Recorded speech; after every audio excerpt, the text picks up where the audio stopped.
I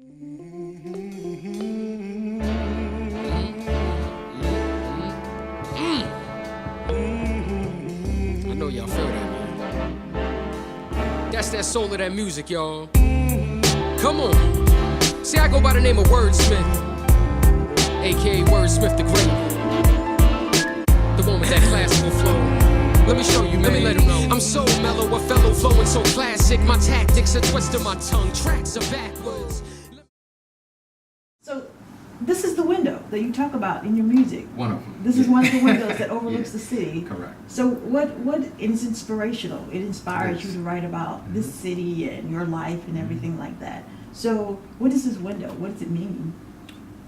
It helped me capture, I feel like, the sound of the city. I think when you're an artist, you're a little weird, you're a little out there. When I write music, it's color-based as well. You know, you see certain colors in regards to songs and so forth. So when I did my last album, Apartment 507, I wanted to have a mix of some jazz flavors in there and, of course, hip-hop, a little R&B, a little soul in there, because I feel like that embodies the city. The nightlife in Baltimore is beautiful. Yeah, it is. And I wanted to capture that through the album to where you could pop it in and ride through the city. Yeah. You know, and it's just, you're like, man, this is the sound, Yes. you know? And so several times I would just look out the window and just look at people out there, the things they do, or buses rolling up, people getting off, or, you know, just everyday things, and just get my thoughts together of the songs I wanted to put together and so forth, and just wanted to tell the story of, you know, Baltimore through my window, or what I see, you know, and so forth. So, yeah.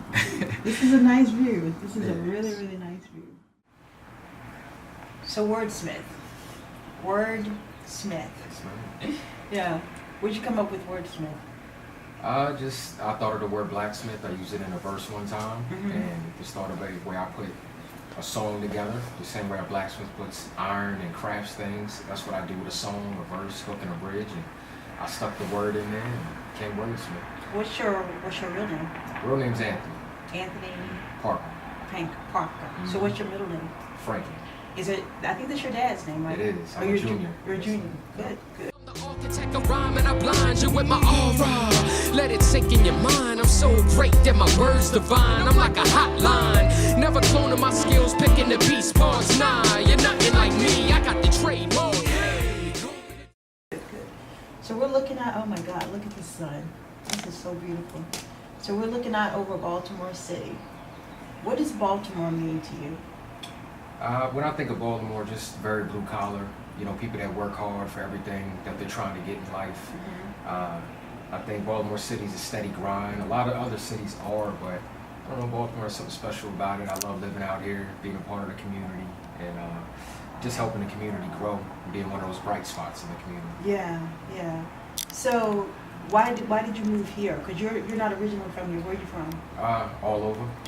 Okay. I was born in Germany. My dad was in the Army 27 years, and I ended up here because I got a football scholarship to Morgan State, and that's what initially put me in the area, and then of course had kids and everything, and it's been out here ever since. Yeah. Tell me about your childhood. Like, what were you like as a child? I would say angry at times. Really? Because we moved a lot. And, you know, when you make friends when you're young, you think you're going to have them forever, and then a year later you're moving, and you're like, oh, okay, I'll see you again, I'll talk to you again, and you never see those people again in your life. So, but being older, I appreciate all the culture, all the movement, all the places I got to see, you know, growing up. Yeah. What kind of boy were you?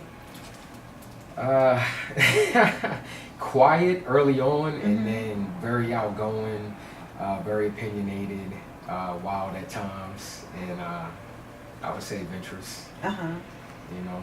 Yeah. So were you always into rap music? I would say, yeah. You know, growing up, I still have a tape collection to this day. So I was really big into the culture. Who did you listen to? Public Enemy, EPMD, you know, some of those guys are my favorites. Growing up, Tribe Called Quest, you know, as well. Just really loved the way they presented themselves. What were some of the dreams you had, you know, for yourself back then when you think back you were a child, let's say around 9 or 10, what were your dreams? What did you want to be? I would say an athlete. I wanted to play, you know, football was my main thing. I was a jock. That's what I thought I was going to do. But, you know, as you move on in life and have experiences, you realize, okay, maybe this might not be my path or what I'm supposed to do, and I feel like music is, because it fulfills my purpose in life more than playing sports did. Uh-huh. So when did you know you wanted to be a rapper? What was that day like? Were you just like, you know what?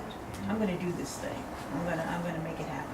It was actually after I had a big audition at Penn State, because I got into acting when I transferred to Salisbury University and changed my majors and everything. So when I got out of there, I went to graduate school to try out to get into the program, and I said, hey, if I don't get in, I'm gonna go hard at music. After that, and I didn't get in, was blessed to have the opportunity, but right after that, I just flipped the switch in my mind, and I said, it's time to go 100% at music. Yeah. Exactly. What they say? Exactly. Go 100. I think went that's a big more thing. than 100, I still do. Tactics are twisting my tongue, tracks are backwards. Let me flip the script, you're humming to my tune. Smooth like we at a saloon, my flow stay room. I gotta walk that vibe steady, my head rocks hard, pumping nothing but soul. So what was the first thing you did to start as a rapper?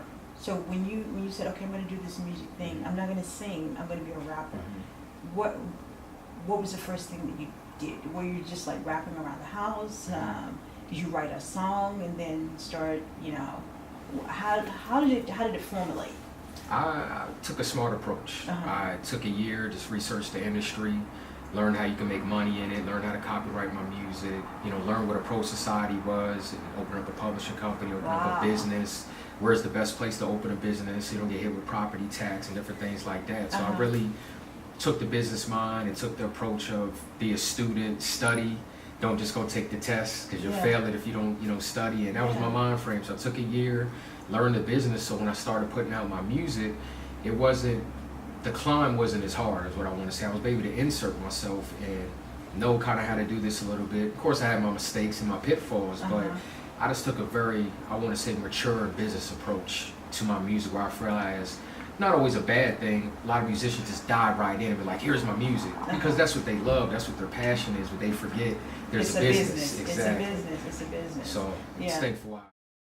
So you're doing it, I suppose, is this called the Prince way of doing it? Do everything? Yeah, well, Prince, he stopped, at some point, he stopped having a management company and he started managing himself. Right. Well, you're doing that, you're starting that way, right?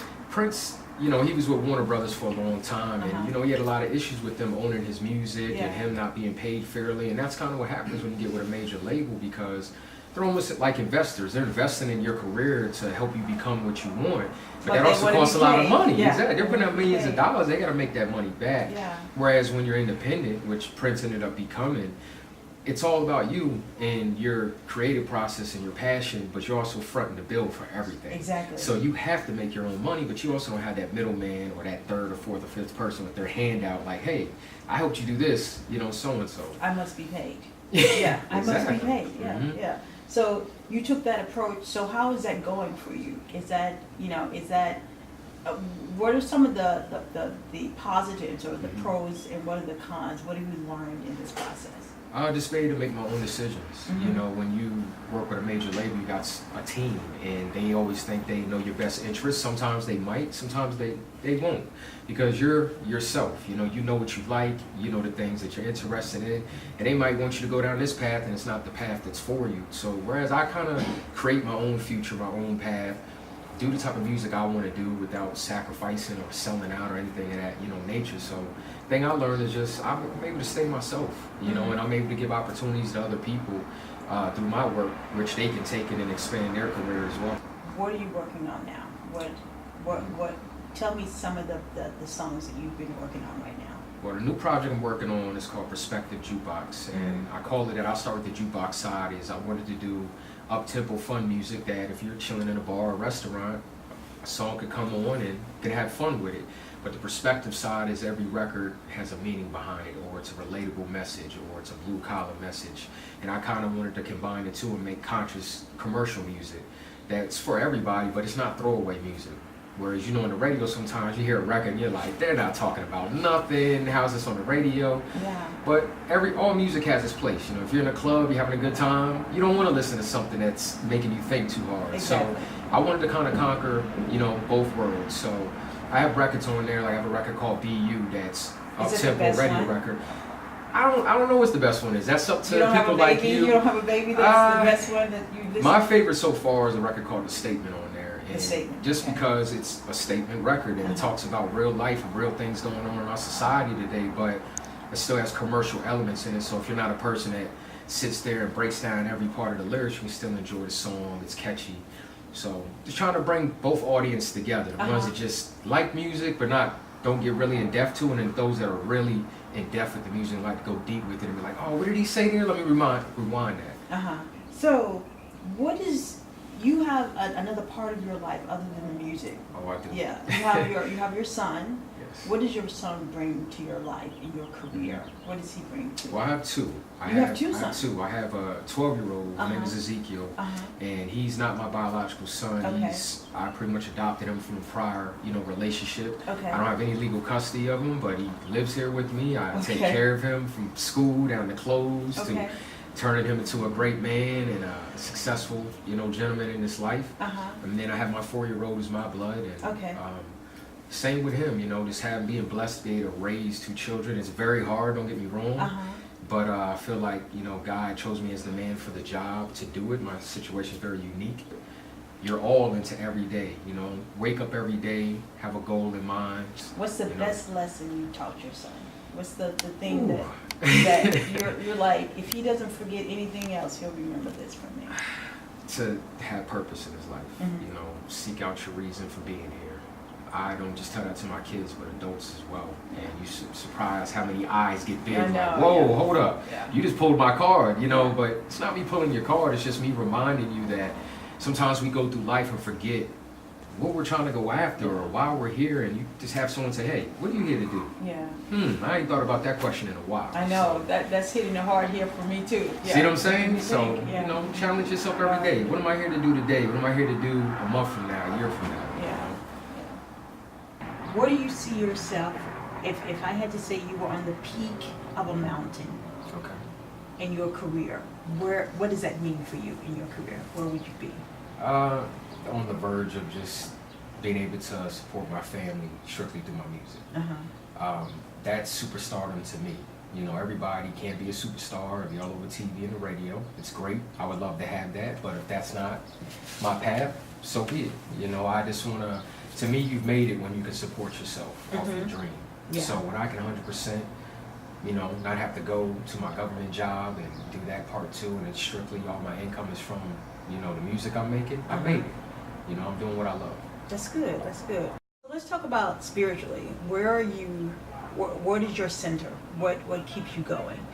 Are you a religious person? Are you a spiritual person as opposed to religious? I would say spiritual. You're spiritual. I grew up having to go to church, not to make it sound bad, because my parents did it right, introduced me to church, but it was a constant. To whereas when I went to college, I stopped going for a little while when I realized, hey, it's my choice to go or not. And then I got heavy back in the church again, and then I said, you know what? I love God.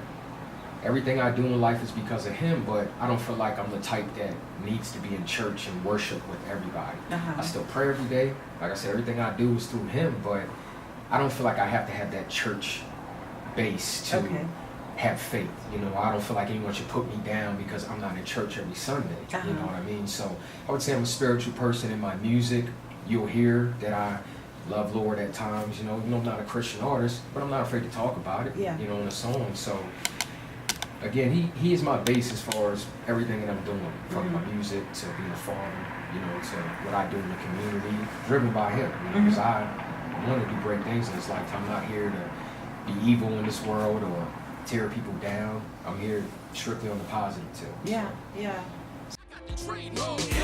go in the train, I go and take a bow. Everybody wave a town, clapping in the crowd loud. Hey, go in the train, I'm on a world tour, banging on your back door, begging for this encore. Hey, go in the train, I go and take a bow. Okay, so finally, you're at the Grammys. You just won. Okay. Who do you think? Nobody ever thinks about this. Nobody ever thinks until they're there, and then they're like, I forgot to thank this person, forgot to thank that person. But so now you get a chance to think about it. Who do you think? You're at the Grammys and you just won.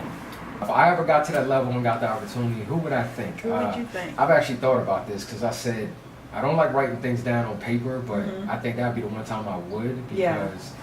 there are definitely certain people I want to thank. Of course, the people close to me, but I Who? think I would, you know, my parents, Names. some of my parents, you know, You're, my you're brother at the Darren. Grammys. Oh, You're at I'm the there Grammys. right now. You're there now. You're making, hold up, Thank you making me do the speech right yeah, now. I'm making you do the speech right now. Yeah, right But, now. Who are you nah, thanking?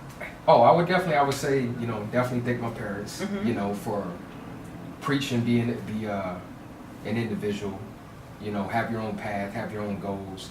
Definitely want to thank, you know, my brother Darian, because this guy learned how to produce just so I could have a career early on, just so I Wow. could have a music career. So Ultimate Sacrifice, one of my biggest fans.